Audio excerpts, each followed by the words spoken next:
Hello everyone, this is Stephanie, your host. Welcome to the Untold Darkness the Rain. This chapter is all about Mikey secretly invites you and Eddie to Saint Sar for meeting with Mr. B. What from Mr. B? I wonder what Mr. B. Anyway, let's see to find out.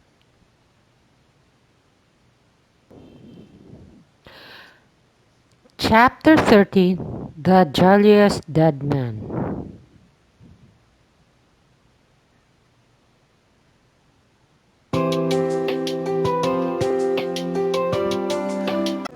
Don't you think it's weird? I understand why he wants to see you and Eugene, but what could Mikey want with me? Yeah, good point. Apparently, he wants to talk with both of us, not just me. With you too. According to Eugene, Mikey told him that there was something he needs to discuss with us. I hope he won't tell us that he wants to quit being a reaper and become a human or anything. Oh, hello. Sorry to call you out here. Are you coming? Hello, Mikey. So, what's going on? I heard that there's something you want to discuss with us. That's right. I told one of my friends at House St. Sarah about how you helped fix things between me and Eugene. You talked to someone at House St. Sarah about me and you. Hmm, I know you don't have all of us at House St. Sarah, but you not look.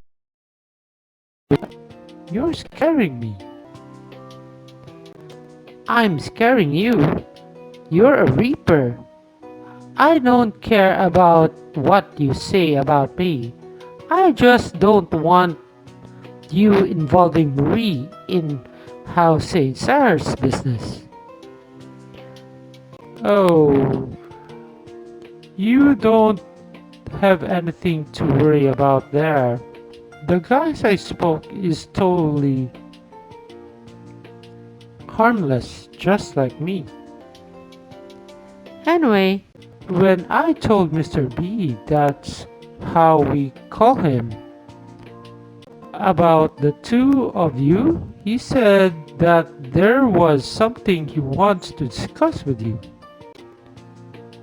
Not interested. Please, at least hear him out. Eddie, let's at least listen to what he has to say. Mr. B lives with us, but he's not exactly a student.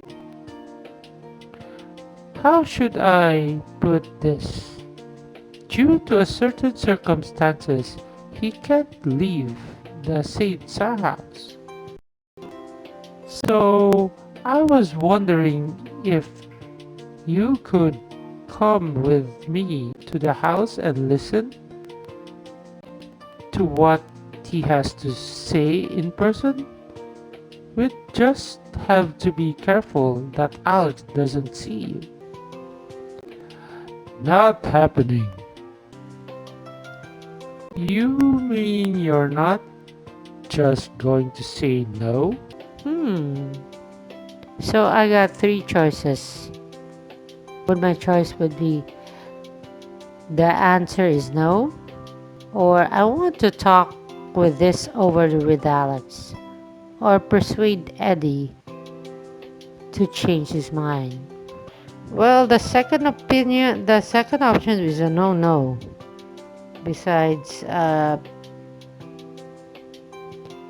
Mikey mentioned that you have to be, if you do agree on this one, you have to be slightly discreeting not to talk with Alex.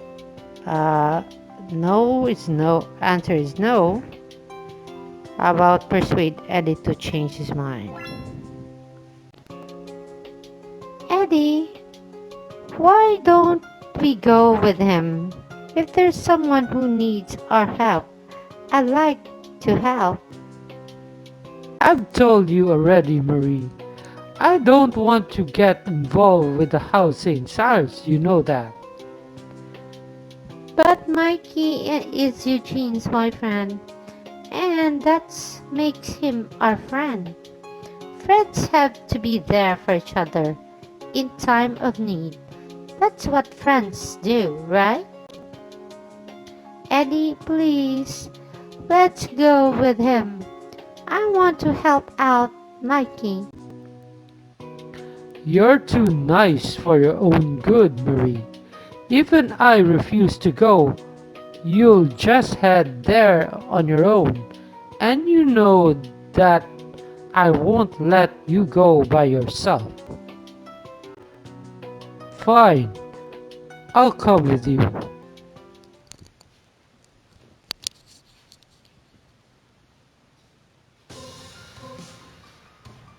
This place is creepy. I feel chill running down my back, even though there's no breeze in here at all. Shh, quiet. If anyone finds out that there are outsiders without permission, things will get bad. It's just Alex we need to worry about. No one can. Eddie, you, Eddie, Mikey, and Mikey creep quietly down the hallway. Then suddenly, you hear a voice.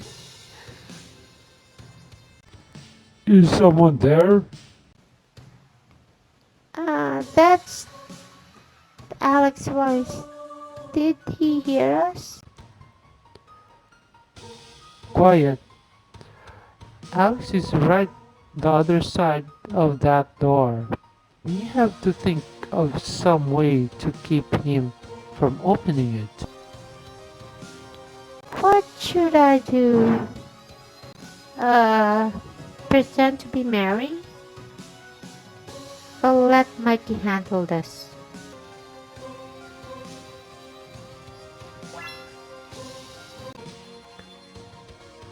Oh, Alex, it's just me, Mikey.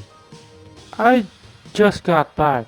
I picked up two fresh souls today. Fresh souls? Don't tell me you mean us. It was just a figure of speech. Oh, Mikey, I enjoyed those new souls. Looks like we managed to fool him. Alright, let's go out of here while we can. Unbelievable. He's a vampire that's been alive for hundreds of years, yet he tricked that easily? Eddie, Alex is just a person. He's not different from the rest of us. Here. Now, let's go.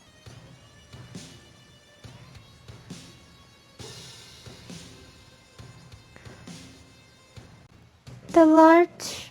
So this is where he is. Let's see what was his name again. Mr. B?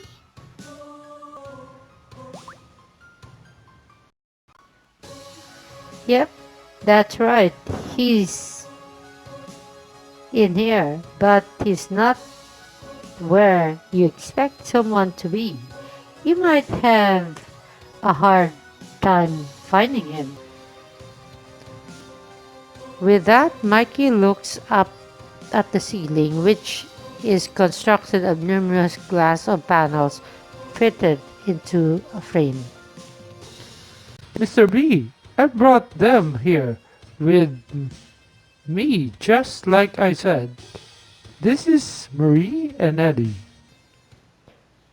Hold on. What's that? It looks like there's something dangling from the middle of the ceiling, but it's so bright there that it's hard to see what it is. Oh, what is that?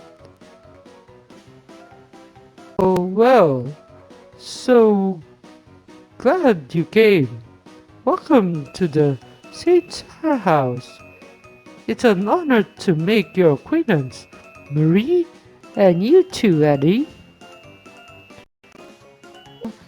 It's a skeleton, and it's looking this way, waving. Cling to Eddie for safety. Eek. By instinct, you put your arms around Eddie besides you and holding tight. Oh, good gracious. Now isn't that sweet? It's so wonderful to be young. I remember back when I still had proper flesh and skin on these bones. Your skeleton?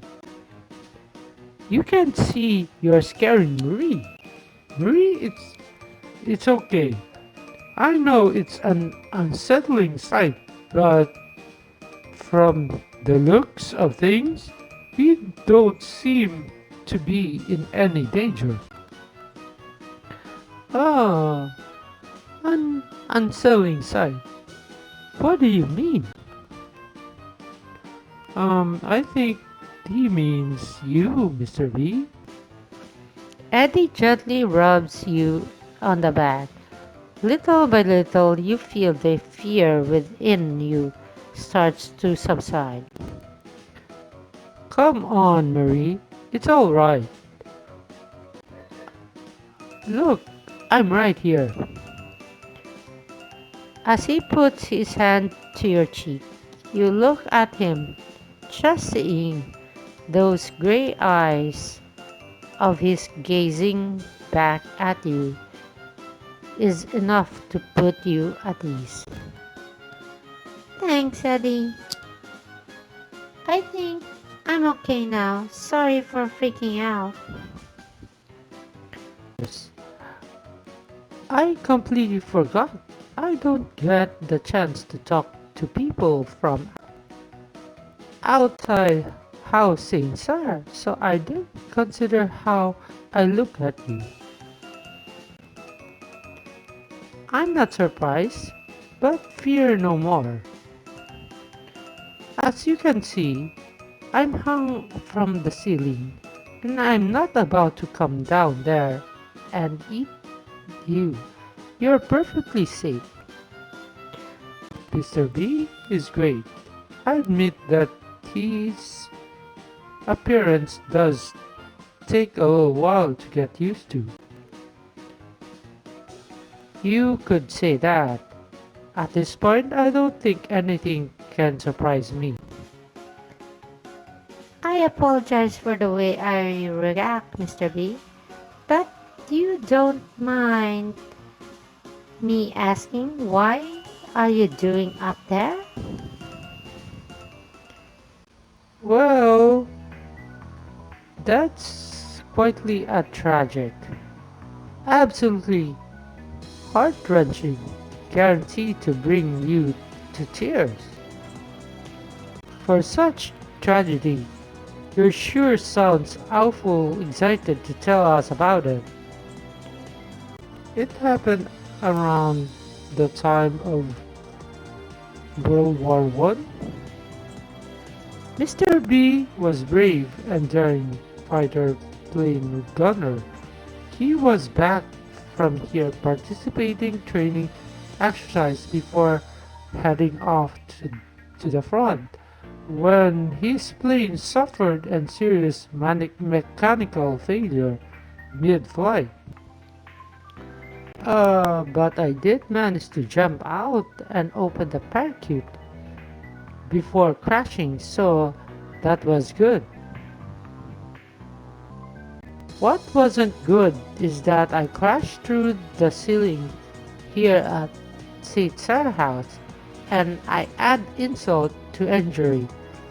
That parachute cord got tangled around my neck, and that was it. I was like a man at the gallows. That's how he died, and his body withered away. However, his soul remains there, here, with his skeleton. Everyone assumed that he didn't survive the crash. No one suspected that he had fallen through the ceiling here, because the charm of the cast of the St. Sarah house prevented them from considering the possibility. Exactly. Oh, you wouldn't be able to tell now, but I used to be the quite handsome man. I guess I'm still not that bad looking. Now am I? Ha ha ha. Yeah. It's a little hard to imagine what you looked like back when you were alive. But I get the impression that you were a fun, entertaining person. Not only was an attractive man with a cheerful disposition, but I also knew quite a bit of the subject of philosophy as well. I was particularly fond of Socrates. In fact, it happened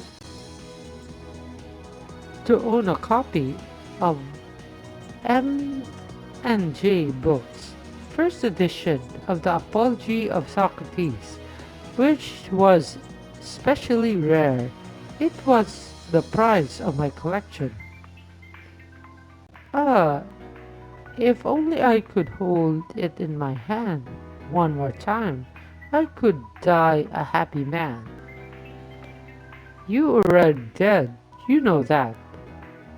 So why you bring us here? Are you going to ask us to get that book of yours? Oh, that would be marvelous indeed. But what I'd like to ask of you is more important than that. You see, the house of my family used to live in shouldn't be too far from here. Do you think you could go and check on it for me? I'm just dying to know what might be there now. Who or who might live there? There are three choices I need to make for this guy. Would it be um there there might not be anyone living there anymore, or your house might not be there anymore, which is true. Or are you sure you only want us to check it? It's a huge favor. Are you sure you only want us to check on it? Uh, you might still have family would be interested in finding you. Should we let them know? Oh, no, that won't be necessary. Even if it turns out that I still have my family somewhere, I can't imagine when they'll think if they see me hanging from the ceiling like this. Well, I guess that would probably come as a shock even more. So if it was one of your relatives, exactly, which is why all you need to do is to check for me. That's more than enough, really. Even if my house is just a vacant lot and I have no family left, I'd still be better than nothing at all. Mikey told me that you're dependable. I can't tell you how much it would mean to me. Please check on my old house for me. Eddie, now that's would we've come all this way. You're not going to refuse his request just because he's part of Thousand Star, are you?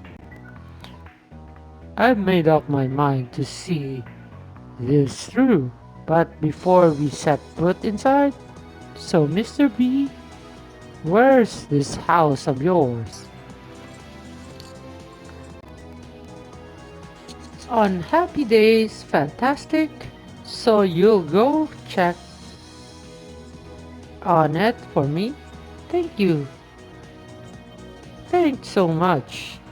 I wish two beautiful young people the best of luck. Good. I'm happy I've decided to tell Mr. B about you. I really appreciate what you're doing here. Thank you.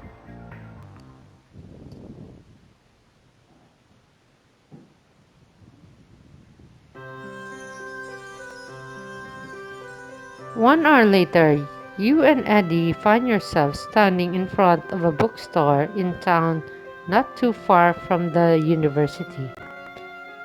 Eddie, are you sure this is the place? This is where Mr. B is supposed to be. Yeah, unless the crampy map that Mikey drew for us is wrong. Anyway, what do you want to do?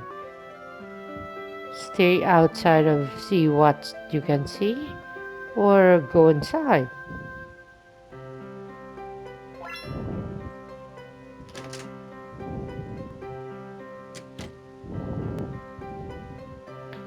Whoa! Look at all those books. It looks like the shelves are about to collapse under the weight of them. Eddie, someone is there in back. Welcome. Can I help you? Hello, we're looking for someone. You're looking at for a person, yet you came to a bookstore. I imagine you must have a very interesting reason for doing so. We're from the university and we've researching the life of a certain person. We have been missing during a training exercise. Apparently, he lived at this address. Ah, is that so? That explains why you're here. My grandfather actually bought this land from the family who used to live here. Then he went on to open a bookstore on the property. Would you happen to know where the family moved after they sold the property? I'm afraid not. No one ever mentioned anything to me about what happened to the family who used to live here. My grandfather might have known, but he's been dead for decades now. So the owner of the bookstore isn't related to Mr. B anyway? and no one knows what happened to his family. I do know the family sold the content of the library along with the property. It contained a number of hard to find titles, which still remains here at the shop. Which that the book owner takes an old book off the shelves, holding it out to you and Eddie. Eddie, look! Yep, the Apology of Socrates, and it's M and J book first edition. This is it. I would be surprised if this is the last surviving copy. What's more, the original owner took great care of it, and it's in extreme good condition. Eddie takes the book from the store owner and opens it. Inside, he finds a photograph stuck between the pages. It's faded brown photo showing a young man wearing a flight suit with goggles around his neck. He's smiling as if he doesn't have a care in the world. Could the man in the photo would be? I think it is. I rather return the photo to the books bookstore owner.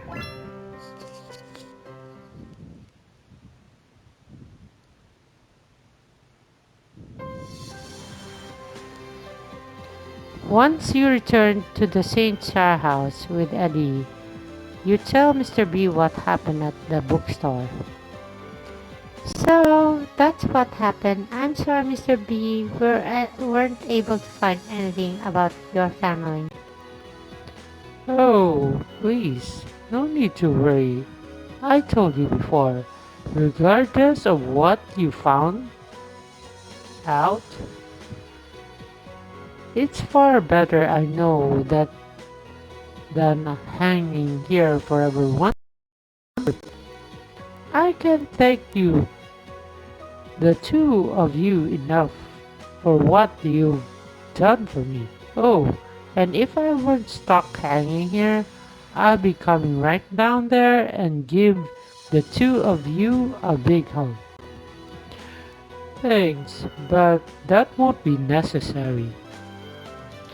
And with that, your very odd encounter with the jolly skeleton of the House Saint Sark comes to an end. This chapter is a bit like beyond supernatural, at least through from the last chapter. You've helped Mikey and Eugene, so I guess your deed showed something that you're willing to help another, not necessarily a person, but even though he's not a human, but you're willing to lend a hand if that creature is uh, it's in its in manner.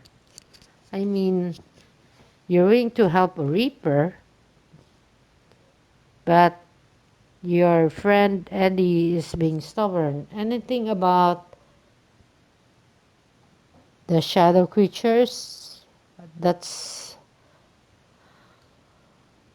it's like you don't want to be sucked in, but you're willing, as being having a big heart, you're willing to go a mile just to help out, even though that the person or a thing you're gonna help is not